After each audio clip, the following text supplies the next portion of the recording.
రాష్ట్రం ఆర్థికంగా బాగా లేదు, అప్పు పుడతలేదు, అనా పైసా ఎవడు ఇస్తలేడు. ఎవరినైనా కలవడానికి పోతే బ్యాంకర్లు దొంగలను చూసినట్టు చూస్తున్నారు తెలంగాణ రాష్ట్ర ప్రతినిధులను. ఎవడు ఢిల్లీకి పోతే అపాయింట్మెంట్ కూడా ఇస్తలేడు, వీడు వస్తే చెప్పులు కూడా ఎత్తుకుపోతాడేమో అన్నట్టుగా ఆ పరిస్థితి ఉంది దేశం ముందల. అప్పు పుడితే నేను కూడా ఏదో ఒకటి చేసి తెచ్చిచ్చేటను, అప్పు పుట్టట్లేదు, ఎవడు బజార్లో నమ్మడం లేదు. స్వీయ నియంత్రణనే దీనికి పరిష్కారము. ఉన్నంతలో గౌరవంగా సంసారాన్ని నడిపితే బజార్లో ఎవడైనా నమ్ముతాడు. వీధికెక్కి రచ్చ చేసుకుంటే కుటుంబం పరువు బజార్లో పడేసుకుంటే ఎట్లుంటుందో, ఉద్యోగ సంఘ నాయకులారా, రాష్ట్ర ప్రభుత్వం అనేది మన కుటుంబము. ఈ పరువును బజార్లో మీరు పడేస్తాము అనంటే కుటుంబ పెద్దగా వద్దు అని నేను విజ్ఞప్తి చేస్తున్నా. నన్ను కోసినా కూడా 18,500 కోట్ల రూపాయల కంటే ఎక్కువ ఆదాయం లేదు. ఏం చేస్తారా ఆయనను చెప్పురు ఉద్యోగ సంఘాల నాయకులను అడుగుతున్నా, ఏం చేస్తారు? నన్ను కోసుకుంటే తింటారా, వండుకొని తింటారా, ఏం చేస్తారు? లేదు, ఉన్నదే 18,500 కోట్లు, ఎట్లా వంచుదామో చెప్పండి.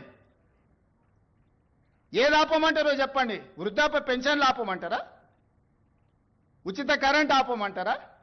షాదీ ముబారక్ ఆపమంటారా? ఏ ఆపమంటారో చెప్పండి. ఏది ఆపుతారో ప్రజలకు చెప్పండి. అయ్యా మీది ఆపేసి మేము బోనసులు తీసుకుంటాం, మేము జీతాలు పెంచుకుంటాం, మేము అన్నీ మేము దినంగా మిగిలితేనే మీకు ఇస్తామని రైతు ప్రజలకు చెప్తా అంటే చెప్పండి.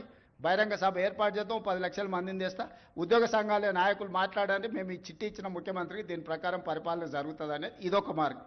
ఈ రాష్ట్ర ప్రభుత్వాన్ని నడుపుతున్న నేను కూడా అట్లనే ప్రణాళిక వేసుకొని రూపాయి ఎక్కడ ఉంది, ఎక్కడ ఖర్చు పెంచకుండా దుబారా మొత్తం తగ్గించి ముఖ్యమంత్రిగా ఎక్కడికి పోయినా నాకు ప్రత్యేక విమానం తీసుకొని పోవచ్చు. ప్రత్యేక విమానం కాదు కదా, మామూలు విమానంలో కూడా ఎకానమీ టికెట్ కొనుక్కొని పోతున్న. విదేశాలు పోతే కూడా ఫస్ట్ క్లాస్ ఏది కావాలన్నా ముఖ్యమంత్రికి ఆ హోదా ఉంటుంది. నేను ఆ టికెట్లు కూడా కొనుక్కోవడం లేదు, చాలా నార్మల్ సామాన్య ప్రయాణికులతో నేను ప్రయాణం చేస్తున్నా. రాష్ట్రం మొత్తం ఆర్థికంగా దెబ్బతినున్నాము. ఒక కుటుంబం విచ్ఛిన్నమైపోయి చిన్నాభిన్నమైపోయి ఆర్థికంగా పూర్తిగా దివాలా తీస్తే ఎట్లుంటుందో తెలంగాణ రాష్ట్ర ప్రభుత్వం యొక్క ఆర్థిక వ్యవస్థ అట్లనే ఉంది. అవును, మరి ఇంతకుముందు నువ్వు ఆ పని చేసినావు కాబట్టి సహజంగా చూస్తాను. నువ్వు చూడవా? దొంగతనం చేసిన అనుభవం ఉన్నవాడు మీటి మొదలుకు వస్తే జాగ్రత్త పడవా? మీ ఇట్లా చెప్పవా?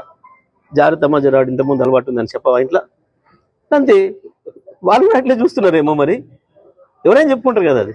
ఇట్లా పోయేటప్పుడు బజార్లో తిరుగుతున్నాడు వాడు, ఆ పక్కలో దొంగతనం చేసినోడు ఇక్కడ తిరుగుతున్నట్టు జర తలుపులు వేసుకొని చెప్పొద్దాం కదా బయట పెట్టాం.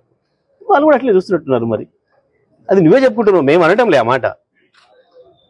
కానీ నీవు నీ చేతగంతనంతో తెలంగాణ పరువును బదట్లో పెడతా అంటే అది పద్ధతి కాదు. తెలంగాణ ప్రజల్ని అవమానిస్తానంటే ఇది సరైనది.